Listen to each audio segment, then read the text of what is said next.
완미세계 한 소년의 절망에서 신으로. 자, 여러분, 오늘 제가 들려드릴 이야기는요, 진짜 미친 이야기예요. 한 아이가 있었습니다. 태어날 때부터 천재였죠.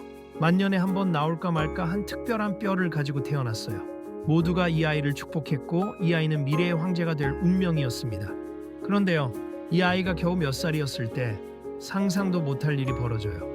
자기 사촌 형이 그 천재의 뼈를 탐내서 살아있는 이 아이의 몸을 갈라서 그 뼈를 빼앗아 갑니다. 네? 말이 돼요 이게? 근데 더 미친 건 이 이야기는 여기서 끝이 아니라는 거예요. 이건 시작도 아니에요. 이 아이는 죽지 않았거든요. 오히려 이 끔찍한 사건이 이 아이를 우주 최강자로 만들어버립니다. 오늘 제가 여러분께 소개할 작품은 바로 완미세계, 영어로 Perfect World라는 중국 웹소설입니다. 이 소설은 수천 화에 달하는 엄청난 분량이고요. 한번 읽기 시작하면 밤을 새게 만드는 그런 소설이에요. 자, 준비되셨어요? 그럼 이 미친 여정을 함께 떠나볼까요? Part 1, 이게 무슨 소설이냐고요? 일단 장르부터 설명할게요. 완미세계는 중국 현판 무협 소설이에요. 현판이 뭐냐고요? 쉽게 말하면 마법과 무협이 합쳐진 거라고 보시면 돼요. 여러분이 RPG 게임 하시잖아요? 레벨 1부터 시작해서 레벨 999까지 찍는 딱 그겁니다. 근데 이게 게임이 아니라 소설이에요. 주인공은 계속 강해집니다. 처음엔 마을의 잡몹도 못 잡다가 나중엔 우주를 파괴할 수 있는 수준까지 가요. 말도 안 되죠. 근데 그게 또 재밌어요. 왜 제목이 완미세계냐? 완미세계라는 제목이 좀 오글거린다고요? 저도 처음엔 그렇게 생각했어요. 완벽한 세계? 뭔가 유토피아 소설인가? 아닙니다. 이 소설의 세계는 완벽하기는커녕 완전 개판이에요. 종족끼리 싸우고 악령들이 날뛰고 상위 세계가 하위 세계를 착취하고 그야말로 양육강식의 지옥이죠. 그럼 왜 완미세계냐? 주인공이 평생에 걸쳐 추구하는 게 바로 완벽한 세계거든요. 이게 단순히 모두가 행복한 세상을 만들자는 게 아니에요. 주인공이 자기 자신의 또 자기만의 무술 철학을 완성하는 것, 그게 바로 완미세계예요. 이 소설은 처음부터 끝까지 이 질문을 던집니다. 완벽한 세계란 뭘까? 그리고 주인공은 수천 화에 걸쳐서 그 답을 찾아가죠. 이 소설의 스케일이 얼마나 되는지 알려드릴게요. 소설은 작은 마을에서 시작합니다. 돌촌이라는 인구 100명도 안 되는 변방 마을이죠. 그리고 소설이 끝날 때쯤이면 주인공은 우주 전체를 수호하는 신이 됩니다. 마을, 나라, 대륙, 세계, 상위 세계, 선계, 우주, 이 모든 스케일을 다 다루는 거예요. 미쳤죠? 그리고 이게 억지스럽게 느껴지지 않아요. 왜냐하면 각 단계마다 주인공이 겪는 성장과 시련이 너무 절절하게 그려지거든요. 파트 2 세계관이 진짜 미쳤어요. 세계의 구조부터 설명할게요. 완미세계는 여러 층으로 나뉘어져 있어요.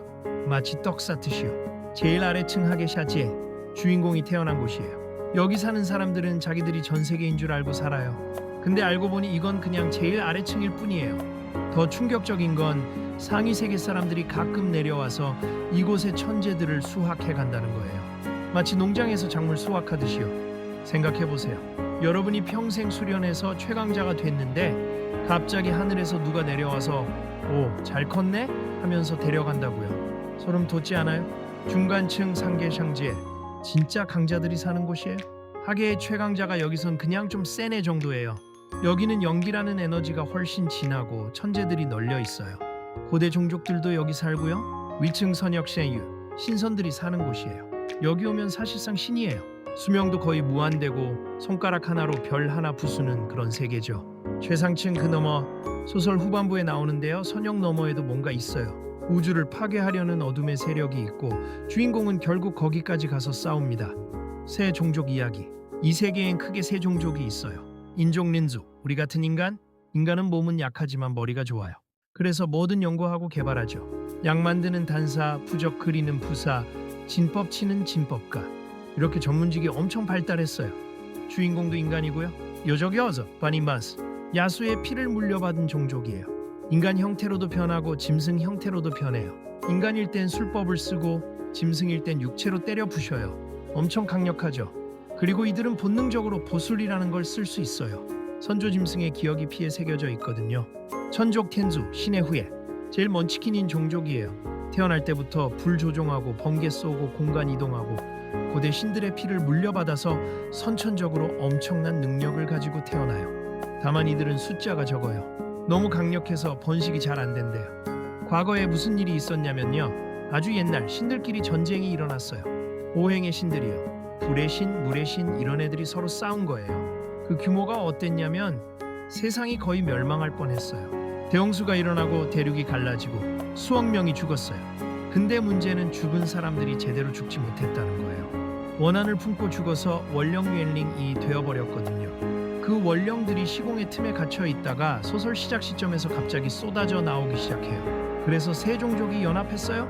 원래 세 종족은 서로 사이가 별로였어요. 인간은 요족을 무섭게 생각했고 천족은 둘 다 하등하게 봤고, 근데 원령들이 우르르 나타나니까 이거 싸울 때가 아니구나 싶었던 거죠. 그래서 세 종족이 역사상 처음으로 손을 잡습니다. 그리고 각 종족에서 신에게 선택받은 영웅이 나타나요. 그중 한 명이 바로 우리 주인공 석호입니다. 파트샘 석호. 이 친구 인생이 진짜 화려한 시작. 석호는 돌나라 황족의 자손으로 태어나요. 그것도 그냥 평범하게 태어난 게 아니라 지종호를 가지고 태어났어요. 지종홀이 뭐냐고요? 만년에 한 번 나올까 말까 한 천재의 증표예요. 이게 있으면은 수련 속도가 남들의 수십 배고 엄청난 신통력을 쓸 수 있어요. 태어나자마자 나라 전체가 축제 분위기였어요.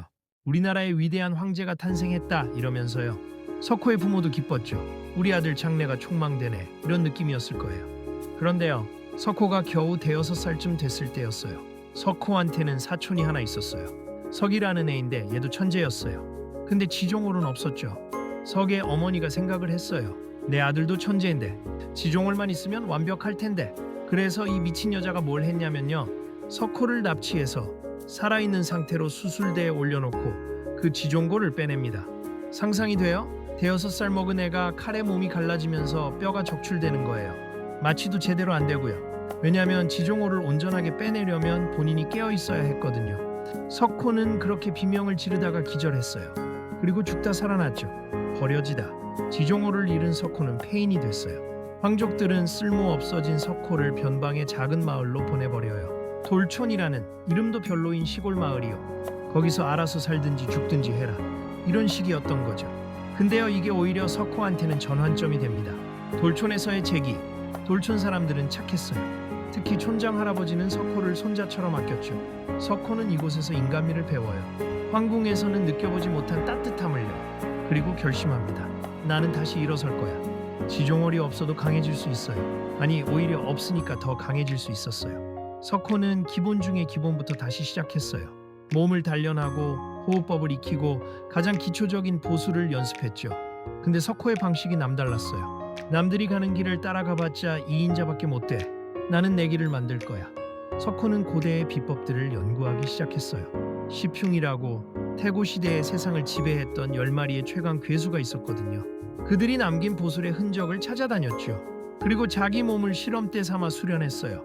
뼈가 부서지고 살이 찢어지고 피를 토하면서도 멈추지 않았어요. 한번 바닥을 봤는데 이제 더 이상 두려울 게 없다. 이게 석호의 마인드였어요. 보계산맥의 모험. 10살쯤 됐을 때 석호는 돌촌을 벗어나요. 그가 향한 곳은 보계산맥. 위험하기로 악명 높은 곳이었죠. 수련자들도 함부로 못 들어가는 곳이에요. 근데 석호는 거기서 기연을 얻어요. 첫 번째, 고대 유적을 발견했어요. 거기서 시풍 중 하나가 남긴 보술의 조각을 얻죠. 두 번째, 소타라는 신비한 보물을 만나요. 작은 탑 모양인데 이게 살아있어요. 말도 하고 생각도 하고요. 소타, 이 꼬맹이 뭔데 나를 깨웠어. 석호, 할아버지 저 좀 도와주세요. 소타, 할아버지 너 예의는 배웠네. 좋아, 가르쳐 줄게. 이렇게 해서 석호는 평생의 스승이자 동료를 얻게 돼요. 세 번째, 강력한 영수들과 싸우면서 실전 경험을 쌓아요. 죽을 뻔한 적이 수십 번이었죠. 하지만 그때마다 석호는 한계를 돌파했어요. 화령과의 만남.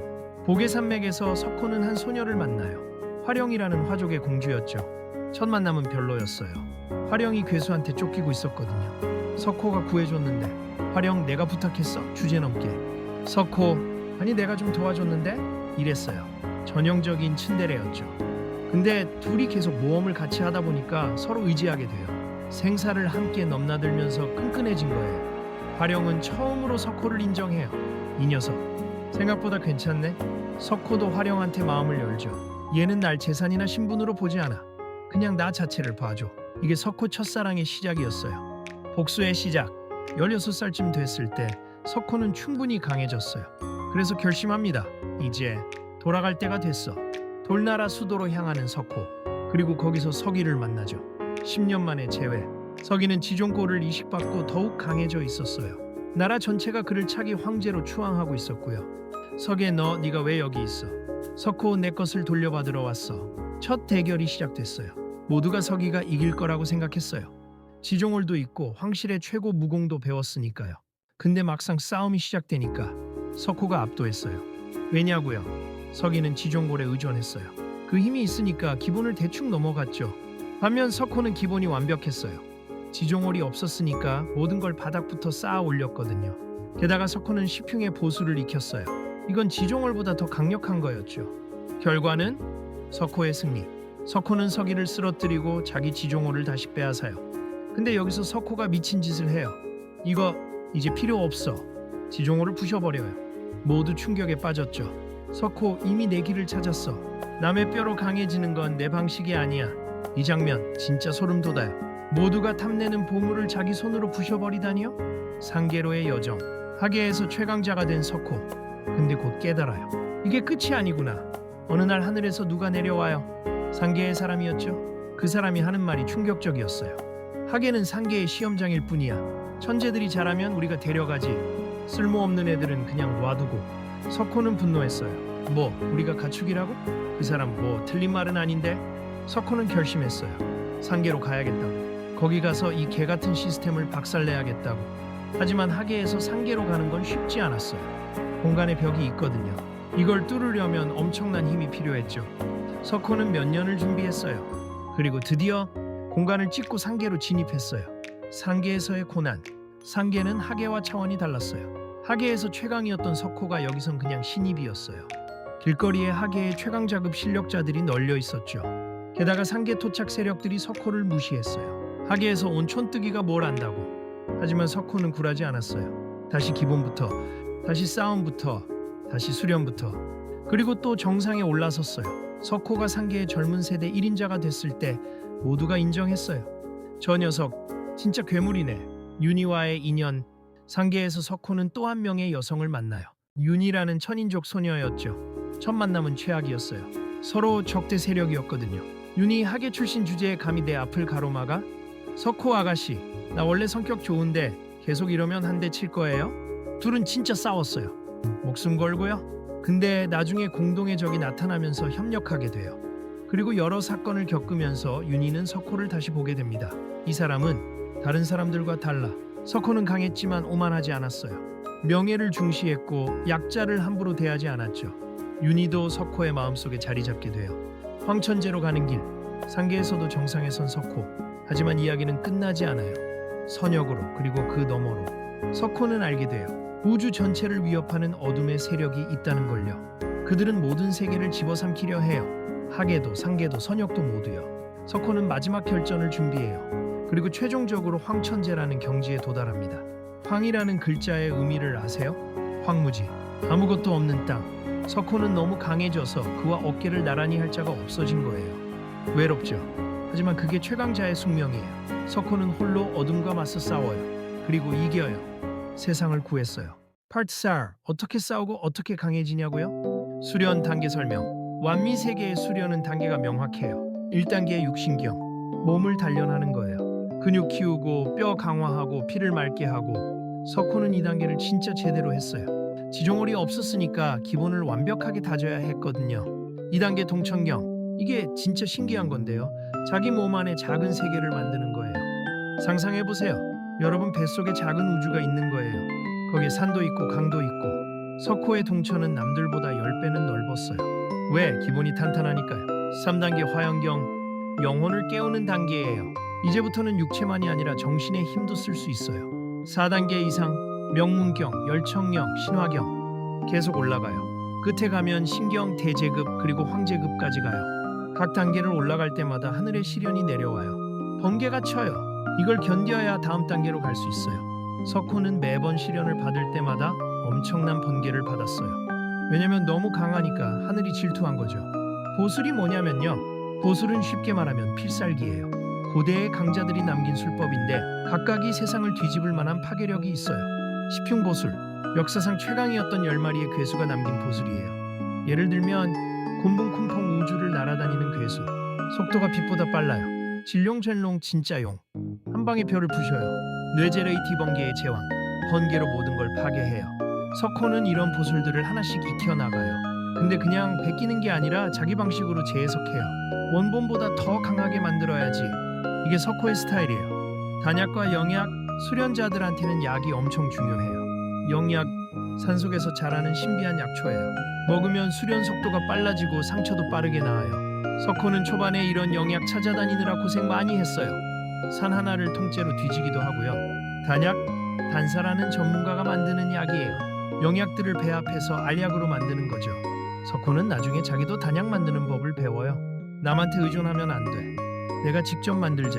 신약, 전설로만 전해지는 약이에요. 죽은 사람도 살릴 수 있대요. 석호는 운이 좋게도 몇 번 신약을 얻어요. 그때마다 엄청난 파워업을 하죠. 부문 시스템. 부문은 마법 같은 거예요. 특수한 문양을 그려서 힘을 발동시키는 거죠. 공격 부문.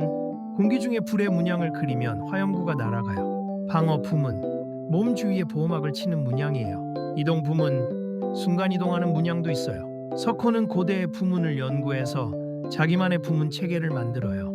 특히 그가 만든 시공 부문은 시간과 공간을 동시에 조작할 수 있어서 적들이 제일 무서워하는 술법이 됐죠. 실제 전투가 어떻게 진행되냐면요. 석호의 전투는 진짜 박진감 넘쳐요. 보통 이렇게 진행돼요. 1단계 탐색전. 서로 실력을 파악해요. 얘 어느 정도 되나? 2단계 보술 대결. 시풍 보술 같은 강력한 술법을 쓰기 시작해요. 산이 날아가고 강이 증발해요. 3단계 영역 전개. 자기만의 세계를 펼쳐요. 그 안에서는 자기가 신이에요. 4단계 궁극기. 진짜 위험해지면 숨겨둔 필살기를 써요. 보통 이때 승부가 나요. 석호의 특징은 궁지에 몰릴수록 강해진다는 거예요. 죽을 것 같을 때가 제일 성장할 때지. 그래서 석호는 일부러 위험한 상황을 찾아다녀요. 미친 거죠. 파티에 석호 주변 사람들. 소타 츤데레 스승. 소타는 작은 탑 모양의 보물인데 이게 살아있어요. 처음 만났을 때 소타 뭐야 이 약한 인간은? 석호 할아버지 저 좀 가르쳐주세요. 소타 할아버지 예의는 있네. 좋아 특별히 가르쳐주지. 소타는 겉으로는 퉁명스럽지만 속으로는 석호를 엄청 아껴요. 석호가 위험에 처하면 소타 쯧 내가 안 나서면 이 멍청이는 죽겠어 하면서 몰래 도와줌. 나중에 석호가 강해지면 소타 이제 내가 필요 없겠구만. 석호 무슨 소리예요? 할아버지 없으면 전 아무것도 아니에요. 소타 기분 좋아하면서 고개 돌림. 이 관계 진짜 귀여워요. 화령 첫사랑. 화령은 화족의 공주예요. 성격이 불같아요. 화족이니까요. 농담이에요. 처음엔 석호를 무시했지만 점점 반하게 돼요. 화령이 석호한테 빠진 이유. 진심으로 대해줘요. 석호는 화령을 공주가 아니라 그냥 화령으로 봐요. 다른 남자들은 화령의 신분만 보는데 석호는 달라요. 믿음직스러워요. 위험할 때마다 석호가 나타나요. 걱정 마. 내가 있잖아. 성장해요. 석호는 매일매일 강해져요. 화령도 뒤처지지 않으려고 노력하죠. 둘의 명장면. 어느 날 화령이 적한테 둘러싸여요. 죽을 위기였죠. 그때 석호가 나타나요. 피투성이 상태로요. 화령 너 왜 왔어? 도망가. 석호 내가 너 버리고 도망가는 거 상상이 돼. 화령 바보. 석호 나 바보 맞아. 너한테만. 이 장면에서 독자들 다 울었대요. 윤희 라이벌에서 동료로. 윤희는 천인족 출신이에요. 처음부터 천재였죠. 석호랑 첫 만남. 윤희 하계 출신이라며 여기서 썩 꺼져. 석호 아가씨 말 좀 예쁘게 하시죠. 윤희 뭐 감히 나한테? 둘이 싸워요. 근데 석호가 밀리지 않아요. 윤희 뭐야 이 녀석? 그 뒤로 윤희는 석호를 의식하게 돼요. 저 녀석 왜 자꾸 신경 쓰이지? 나중에 둘이 협력하는 장면이 나와요. 어둠의 세력과 싸울 때 윤희가 석호 등 뒤를 지켜줘요. 윤희 내 등은 네가 지켜. 내 등은 내가 지킬게. 석호 믿는다. 이때부터 둘은 진짜 동료가 돼요. 청이 신비로운 여인. 청이는 정체가 불분명해요. 처음 나타났을 때부터 석호보다 강했어요. 청이 재밌는 녀석이네. 석호 당신 누구예요? 청이 나 그냥 지나가던 사람. 청이는 석호한테 여러 번 도움을 줘요. 근데 대가를 안 받아요. 석호 왜 절 도와주시는 거예요? 청이 글쎄 그냥 네가 마음에 들어서? 나중에 밝혀지는데 청이는 고대의 생존자예요. 수만 년을 살아온 존재죠. 천기가 석호를 돕는 이유는 석호한테서 희망을 받기 때문이에요. 이 녀석이라면 이 세상을 바꿀 수 있을지도. 석의 숙명의 라이벌. 석이는 악당이에요. 근데 단순한 악당은 아니에요. 석이도 나름 고뇌가 있어요. 나는 나쁜 짓을 한 건가? 석이는 어릴 때부터 너는 완벽해야 해 라는 압박을 받으며 자랐어요. 그래서 지종월에 집착했던 거고 석호한테서 빼앗은 거예요. 근데 나중에 후회해요. 내가 잘못된 길을 간 건가? 석호와 서기의 마지막 대결. 석호, 넌 재능은 있었어. 근데 마음이 약했어. 서계, 인정한다. 석호, 다음 생에는 정정당당하게 겨루자. 서계, 그래. 서기는 죽으면서 석호한테 자기 힘을 넘겨줘요. 내가 이루지 못한 꿈, 네가 이뤄줘. 이 장면도 명장면이에요. 악당인데 안타까워지는 캐릭터예요. 돌촌 사람들, 석호는 아무리 강해져도 돌촌을 잊지 않아요. 촌장 할아버지, 석호를 따뜻하게 키워준 은인. 넌 좋은 아이야. 그걸 잊지 마라. 돌촌 아이들, 석호랑 같이 자란 친구들. 석호가 강해져도 변함없이 대해줘요. 석호는 돌촌을 위해 보호 진법을 깔아줘요. 아무리 강한 적이 와도 돌촌은 안전하게요. 촌장, 네가 이렇게 컸구나. 석호 할아버지 덕분이에요. 콩장, 잘했다, 잘했어. 이 장면에서 석호가 눈물을 흘려요. 독자들도 같이 울었죠. 파티시움, 이 소설이 전하는 메시지. 역경은 축복이다. 석호의 이야기가 주는 첫 번째 메시지예요. 지종호를 빼앗긴 건 석호한테 최악의 사건이었어요. 근데 돌이켜보면 그게 오히려 축복이었어요. 만약 지종호를 계속 가지고 있었다면 재능에 의존했을 거예요. 기본을 대충 넘어갔겠죠. 자기만의 길을 찾지 못했을 거예요. 지종홀이 없었기 때문에 바닥부터 다시 시작했어요. 모든 걸 완벽하게 익혔어요. 독자적인 체계를 만들었어요. 결과적으로 석호는 지종홀이 있을 때보다 훨씬 강해졌어요. 여러분의 인생도 그래요. 지금 겪는 고난이 훗날 축복이 될 수 있어요. 재능보다 중요한 건 의지. 서기는 재능이 있었어요. 지종홀도 받았고요. 근데 마음이 약했어요. 쉽게 가려고 했죠. 반면 석호는 포기하지 않았어요. 계속 도전했어요. 한계를 넘어섰어요. 결국 이긴 건 석호였어요. 재능은 중요해요. 하지만 의지가 더 중요해요.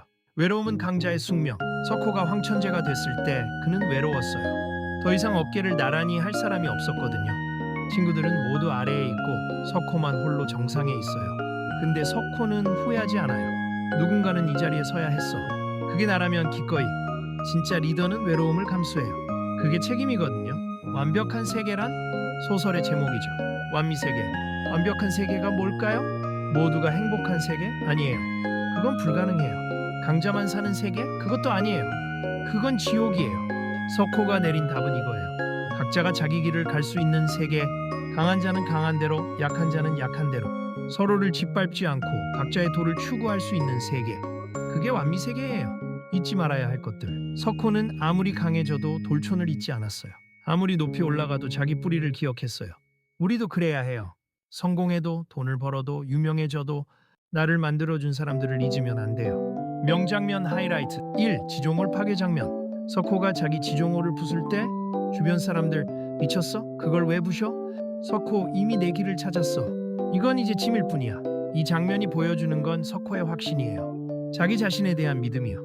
2. 내가 환기다. 선언. 석호가 최종 보스와 싸울 때 적, 네가 뭔데 나를 막아?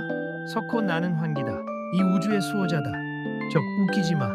석호, 웃기는 소리가 아니야. 사실이야. 이 선언 이후 석호는 진짜로 황천재가 돼요. 3. 화령과의 마지막 대화. 전쟁이 끝나고 화령, 이제 평화롭게 살 수 있겠네. 석호, 그래. 이제 됐어. 화령, 그동안 고생 많았어. 석호, 너도. 둘이 손을 잡고 하늘을 바라봐요. 아름다운 엔딩이에요. 엔딩. 자, 여러분, 1시간 넘게 완미세계 이야기를 했네요. 이 소설은 단순한 무협물이 아니에요. 한 인간이 절망에서 시작해서 포기하지 않고 끝까지 싸워서 결국 세상을 구하는 이야기예요. 우리 인생이랑 비슷하죠? 우리도 힘들 때가 있어요. 포기하고 싶을 때도 있고요. 근데 석호를 보세요. 얘는 몸에서 뼈를 빼앗겼어요. 그것도 살아있을 때요. 그럼에도 일어섰어요. 한번 바닥을 봤는데 이제 더 이상 두려울 게 없다. 이게 석호의 마인드였고 우리도 배울 수 있는 거예요. 만미세계는 수천 화에 달하는 방대한 소설이에요. 오늘 제가 소개한 건 전체의 10%도 안 돼요. 석호의 모험은 계속돼요. 더 많은 적들, 더 많은 친구들, 더 많은 감동이 여러분을 기다리고 있어요. 혹시 이 영상 보시고 관심 생기셨다면 한번 읽어보세요. 후회 안 하실 거예요. 밤새우는 건 각오하셔야겠지만요. 웃음. 이 영상이 도움이 되셨다면 좋아요와 구독 부탁드려요. 그리고 댓글로 여러분이 좋아하는 웹소설도 추천해주세요. 다음 영상에서 다룰게요. 그럼 다음에 더 재밌는 이야기로 찾아뵙겠습니다. 시청해주셔서 정말 감사합니다. 완벽한 세계는 만들어가는 거예요. 여러분도 할 수 있어요.